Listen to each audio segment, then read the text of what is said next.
I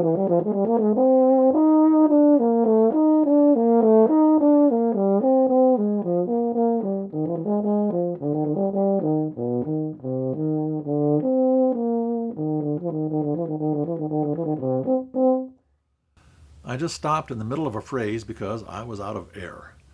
That's not uncommon when we're playing works that were written for string instruments, because after all, they can keep notes going while they breathe, and that's a little harder for us to do.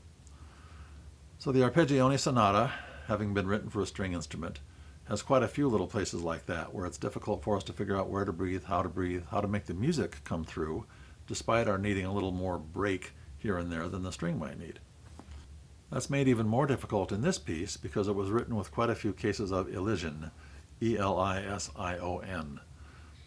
That's where the ending notes of one phrase are the starting notes of the next phrase. So where you might ordinarily have a break between phrases, you don't in many cases here. So you have to figure out what to do. One way is just to put a break in. That can work reasonably well anyway, but you don't quite get that finality then to the closing phrase. One way to solve the problem is just to take a breath between the phrases. That works, and you can make it sound pretty good, but it doesn't have the feature of finalizing the first phrase to its target note. So I'll do that here.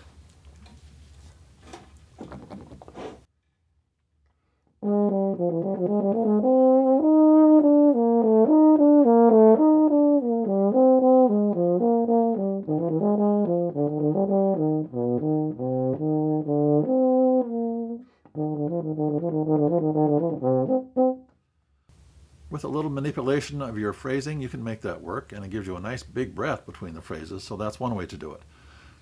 What I prefer now, though, as I evolve in my interpretation of this, and that's changed a little bit over the years, I prefer to sneak in a few breaths before that elision happens. So here's what I'm doing now. First of all, I'm taking a breath very early on in the phrase.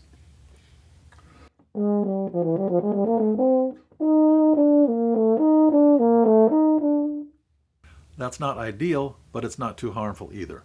So I've got a little more air going in, but I'm still going to need a little bit of help. So beyond that, we have this phrase 2 bars from the end of the first phrase.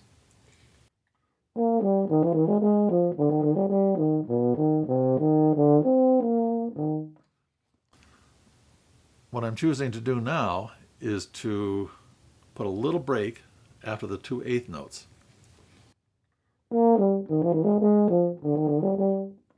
Which a lot of string players do as well, so apparently that's a reasonable interpretation. Following that, on the third one of those, I'm going to take a breath. I've sort of set it up by creating that pause, that shortness after the second eighth note each time. So in the third set of those, I'm going to take a nice breath, so I don't need to take one there in place of the elision.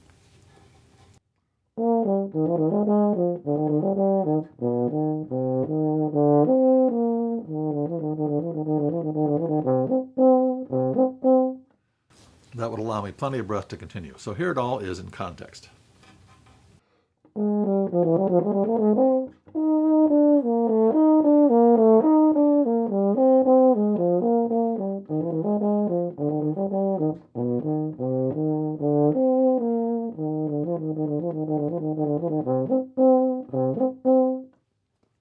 The final touch I like to add for handling this elision is to, of course, add a retard at the end of the first phrase. That's natural.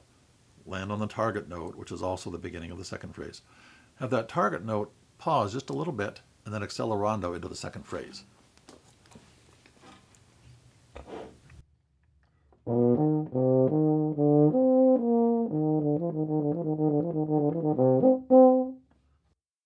So that's kind of a gentle transition between the two phrases. We don't immediately hit the new tempo.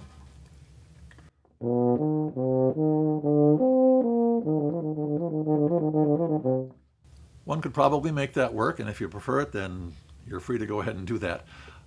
In my case, though, I like to have a little gentleness, that gentle connect, which is part of why the elision is there in the first place, I think. But to, of course, retard the first phrase and then accelerate to get into the second phrase.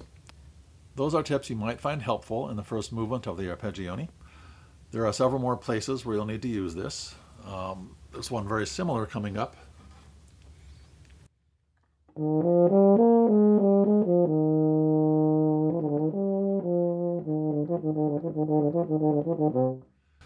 So we have the same connection technique there.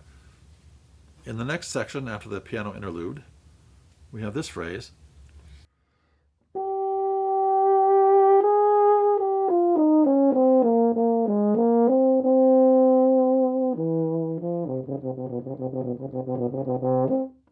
So there, in a nutshell, is what we have to work out as we play a string piece like this.